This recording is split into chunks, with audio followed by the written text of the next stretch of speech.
So here we are in the first week of February, and each year I always get a little antsy. And what I mean by that is I'm ready to start planting, I'm ready to get things in the ground. But one thing that's holding me up is I ordered my seeds a little bit late and they're going to be here tomorrow. So that will mean I can start in seed trays inside these high tunnels. We have a propagation tunnel just on the other side of this one where I'll start a lot of my seedlings. But the question is, when should I start and when should I start planting outside? And I'll tell you this is a piece of advice that I'm giving myself and I've learned through the years. It's better to be a little late than too early because simply as I step outside the tunnel, the price for being too early is that you may have a heavy frost and a seedling could be killed, destroyed, and you have to start all over with that seed and maybe possibly even buy a new seed. So I always say it's better to be a little bit late than too early. And if you've looked at some of my other videos, I talk about how in the garden, a lot of vegetables, a lot of plants will catch up.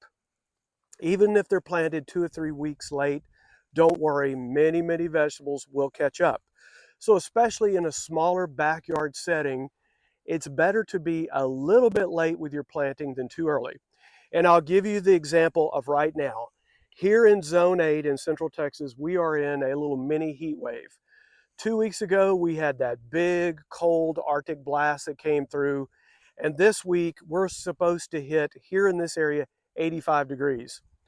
So I will tell you, everything inside of me wants to go in, start getting seeds, and start planting outside and get everything going. That's just my nature. I like to get a little bit ahead of things. And that's okay. And that's a good thing to do, except I'm also now seeing some long range forecasts that's saying another polar vortex is headed down through the Central Plains, and doesn't surprise me at all because it pretty much does that every year. I have this rule of thumb from the time I was a kid. I was raised in South Texas, and the San Antonio Stock Show and Rodeo, I'm not sure if that's what they still call it, happens around mid-February. And I can remember as a kid in Zone 9, South Texas, back then I didn't know what zone it was, we had a couple of snows. I remember 2 or 3 years in a row, we had some decent snows in that mid-February time frame. And I was always so excited by it as a kid because we didn't get a lot of snow down there. But I don't ever remember a hard Arctic blast or any snow after that stock show and rodeo, which was always mid-February. But that's in Zone 9, and that's here in Central Texas. As you go further north in the United States, of course, you're going to have more snow and more cold depending on the zone you're in. So I say all that to say, know your zone, know that last bookend. I always say that the zones are like bookends. The last freeze, the first freeze, which is in the fall, and the last freeze, which is in the spring. So if you know those dates and look up those zones, the growing zones in the United States, you'll see which zone you're in, and you can see when it's the best time to actually start.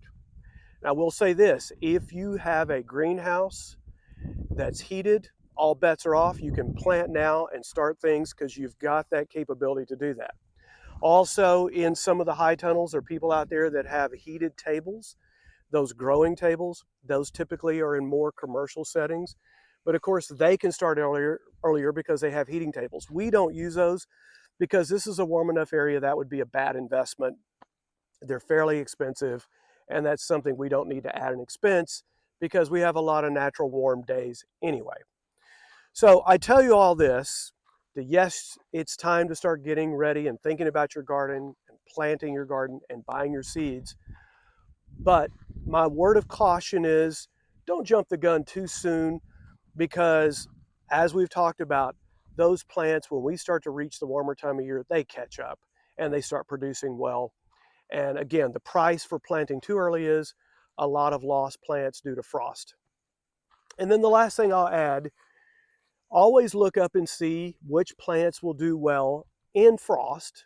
I know for us, turnips, of course, turnips will do well. The brassicas, there's a lot of different of those type of plants which will do well even after there's been a little bit of frost. So remember, Those are the things that you want to typically plant first, like the greens, like Swiss chard or spinach, those type of things, or lettuces. They can handle a little bit of frost and do well and actually flourish in colder weather. So those are the things you typically start first. Your tomatoes, your squash, things along those lines, cucumbers, you're going to wait a little bit longer till we get to that season when a lot of the frost danger is done. We'll actually be starting our seedlings for everything here in 3 weeks. We do have the high tunnels, which adds a layer of protection. So that's one of the things that's a plus in that situation of planting. So blessings over you, your family, your garden. And my one piece of advice is it's better to be a little late than too soon. So take care. We have a couple of great videos that'll take you further along in your gardening process. One over here, one's the latest that we have, and one is one that YouTube recommends. Take care from Whirlwind Family Farm. Talk to you soon.